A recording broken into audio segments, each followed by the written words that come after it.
धूप से भरे आकाश के नीचे युवा तुलसीदास खेलते हैं। उनका हृदय पहले से ही दिव्य की ओर आकर्षित है। युवा खेल में भी वह ईश्वर के चिंतन में खोया रहता है।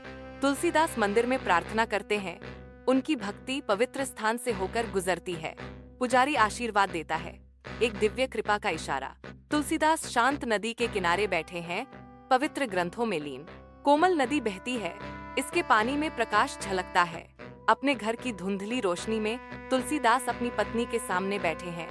अनकहे शब्दों का भार हवा में भारी है। उसकी पत्नी की आवाज कांपती है जब वह सवाल करती है, आपकी भक्ति प्रशंसनीय है, लेकिन यहाँ हमारे जीवन का क्या, मेरा क्या? तुलसीदास ने जवाब दिया। उनकी आवाज दृढ़ थी, मेरा दिल एक उच्च सत्य की तलाश में है, एक ऐसा प्रेम जो इस सांसारिक क्षेत्र से परे है। मैं इस पुकार को अनदेखा नहीं कर सकता। उसकी पत्नी गिड़गिड़ाती है, उसकी आवाज निराशा से भरी हुई है। लेकिन क्या त्याग ही एकमात्र मार्ग है?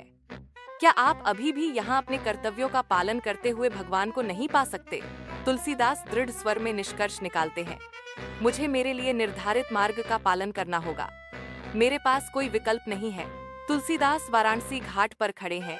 उनकी आवाज ज्ञान से गूंज रही है। भीड़ ध्यान से सुनती है। उनके चेहरे श्रद्धा और प्रत्याशा को दर्शाते हैं। तुलसीदास अपनी विनम्र झोपड़ी में बैठे हैं, जो पवित्र रामचरितमानस लिखने में डूबे हुए हैं।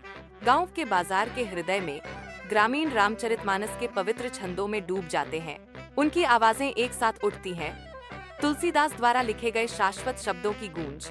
आदर के साथ चेहरे चमक उठते हैं, क्योंकि वे प्राचीन पाठ के गहन ज्ञान की प्रशंसा करते हैं। तुलसीदास भगवान राम की भक्ति में डूबे हुए हैं। गहरी एकाग्रता के साथ भजन गा रहे हैं। वन की कोमल धूप में नहाया हुआ तुलसीदास शांत ध्यान में बैठे हैं। हवा पत्तियों के माध्यम से फुसफुसाती है। एक नरम सिम्फनी उसकी आध्यात्मिक खोज के साथ तुलसीदास को गहन शांति घेर लेती है। मानो वन उसकी आत्मा की सबसे गहरी प्रतिध्वनि को दोहराता है। तुलसीदास जोश से उपदेश देते हैं। उनके शब्द राजा के दरबार में गहराई से गूंजते हैं। राजा ध्यान से सुनते हैं। उनके चेहरे पर तुलसीदास के प्रवचन का गहरा प्रभाव दिखाई दे रहा है। तुलसीदास गांव में घूमते हैं, लोगों के साथ धार्मिक शिक्षाएं साझा करते हैं। तुलसीदास अपनी कुटिया में बैठे हैं, शांति से ज्ञान की प्रतीक्षा कर रहे हैं। शिष्य कुटिया में प्रवेश करते हैं, गुरुजी से ज्ञान की याचना करते हैं। गुरुजी, हमें ज्ञान दीजिए।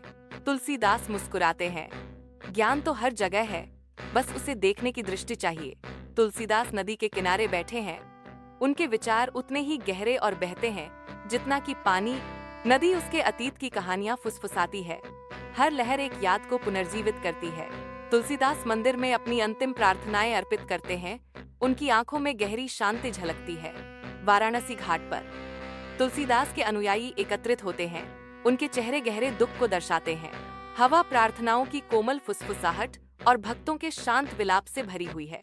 दुख के बीच घाट पर श्रद्धा की एक स्पष्ट भावना भर जाती है, क्योंकि वे उनकी शिक्षाओं को याद करते हैं।